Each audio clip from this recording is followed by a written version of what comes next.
Հուլիսի 14-ին և 15-ին հանրապետությունում կշարունակի պահպանվել անոմալ շոգ եղանակը։ Ամենաբարձր ջերմաստիճանը սպասվում է Արարատյան դաշտում, հանրապետության առանձին հատվածներում ջերմաստիճանը կհասնի մինչև 39 աստիճանի։ Մասնագետները նշում են, որ նման բարձր ջերմային ֆոնը կարող է վտանգավոր լինել հատկապես երեխաների, տարեցների և խրոնիկական հիվանդություններ ունեցող մարդկանց համար։ Խորհուրդ է տրվում հնարավորինս խուսափել արևի ուղիղ ճառագայթներից, օրվա ամենաշոգ ժամերին սահմանափակել բացօթյա գործունեությունը, օգտագործել գլխարկ, թեթև հագուստ և բավարար քանակությամբ հեղուկ ընդունել։ Արևադարձային տակոթային հոսանքների Հայաստանի տարածք ներթափանցման մասին է տեղեկացրել հիդրոօդերևութաբանության և մոնիթորինգի կենտրոնի տնօրենի տեղակալ Գագիկ Սուրենյանը։ Ձեզ եմ ցույց տալիս արևադարձային տակոթային հոսանքների ներթափանցումը դեպի հանրապետության տարածք, որոնք փչում են հարավից և հարավ-արևելքից, Իրաքի և Իրանի տարածքից։ Դրա արդյունքում այսօր և վաղը հանրապետության տարածքում կանխատեսվում է բավականին բարձր ջերմային ֆոն։ Արարատյան դաշտում, Երևանում և Սյունիքի Հովտային գոտում ցերեկը ժամը 16-ից 17 ընկած ժամանակահատվածում սպասվում է մինչև 37-ից 38 աստիճան տաքություն,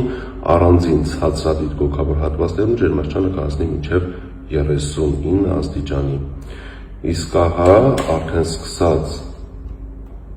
հուլիսի 16-ից օդային հոսանքները կփոխեն իրենց ուղղությունը դեպի հյուսիս-արևելյանի և հյուսիս-արևմտյանի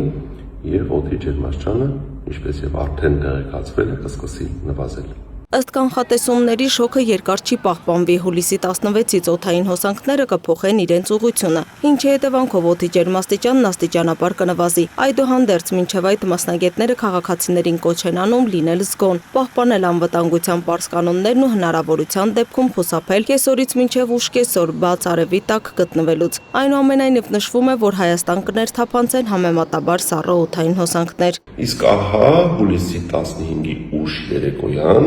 և հուլիսի 16-ից 18 ընկած ժամանակահատվածում գիշերը և երեկոյան հանրապետության առանձին հատվածներում սպասվում են ամպրոպային բնույթի կարճատև անձրևներ, տեղ-տեղ հնարավոր է նաև կարկուտ։ Հուլիսի 16-ից 18 ընկած ժամանակահատվածում ուշ երեկոյան ժամերին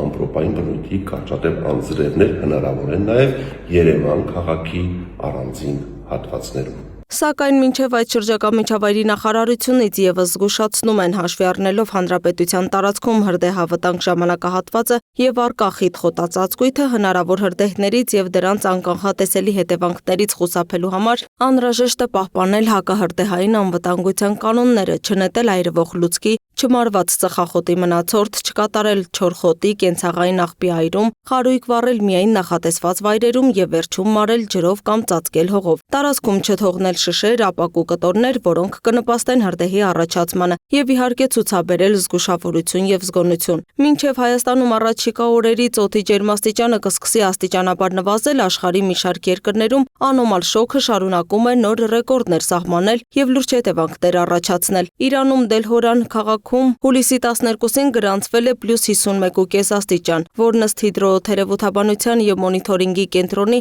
2026 թվականին աշխարհում գրանցված ամենաբարձր օդի ջերմաստիճանն է։ Շոգի հետևանքներն արդեն զգացվում են նաև Եվրոպայում։ Ֆրանսիայում երկրի ամենաերկար գետը Լուարը ջրի մակարդակի կտրուկ նվազման պատճառով տեղ-տեղ գրեթե չորացել է։ Միաժամանակ սպասվող նոր ջերմային ալիքի ֆոնին օդի ջերմաստիճանը կրկին կգերազանցի +40 աստիճանը։ Պետական EDF էներգետիկ ընկերությունը ժամանակավորապես դադարեցրել է 3 ատոմային ռեակտորի աշխատանքը, ևս 7-ը գործում է նվազեցված հզորությամբ։ Ընկերությունը պարզաբանել է, որ որոշումն ընդունվել է բնապահպանական նորմերը պահպանելու նպատակով, որպեսզի գետեր չարտանետվի չափազանց տաք ջուր և չվնասվեն ջրային էկոհամակարգերը։ Այս ամենը ևս մեկ անգամ ընդգծում է, որ ծայրահեղ շոգերը միայն եղանակային երևույթ չեն, այլ ազդեցություն ունեն նաև բնության, տնտեսության և կենսական նշանակության ենթակառուցվածքների աշխատանքների վրա։